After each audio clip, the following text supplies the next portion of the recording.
having a fit right now. Just felt like she was feeling kind of big right now. Got a ready to put up a couple of wigs and make shots with her ass. Should have seen what she did right now. Got me stuck. I'm just taking her back to my crib right now. Come on, the way shorty throwing her ass all over the place. My shorty busy trying to throw up in my face. Ooh, so what you got right now? Cause we coming to blow the whole entire spot right now. Nigga, we hot right now. All these other niggas pull this shit over because we come and take this spot right now. Ask me.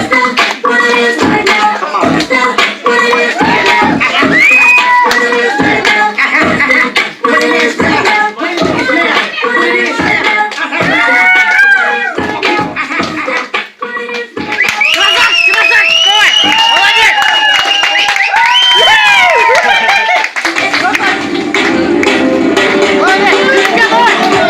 Прежде желаю членам членам музыкалчы фирмалары Албетия музыка альтернативаны передан сезекте hurmatыңыздарга. Жигиттер келиңиздер, ортого 2 гана жигит калат, келиңиздер. Ортого келиңиздер, ортаны жал жигиттер.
Arkadaşlar gelin bolca başa birazcık gidiyor.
Жигиттер, 3 кырбастан болча койсо турар жаштар суран келиңиздер. Жандыраак болча койсо турар жигиттер.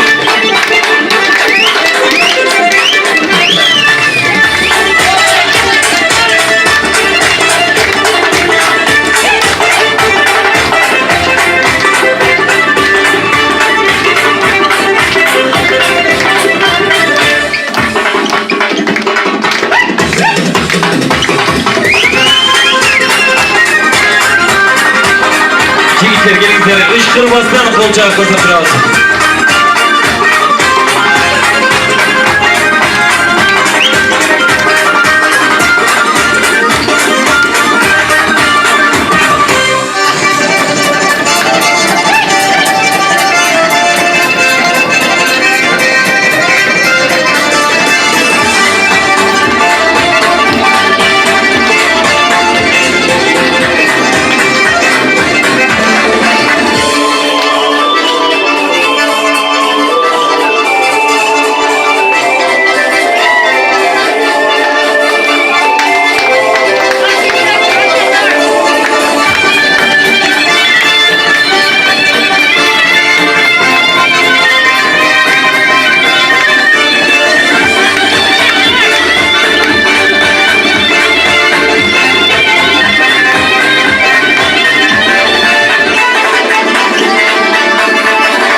Sığmazlar kolçağı koşturacak gençler gelin sizlere.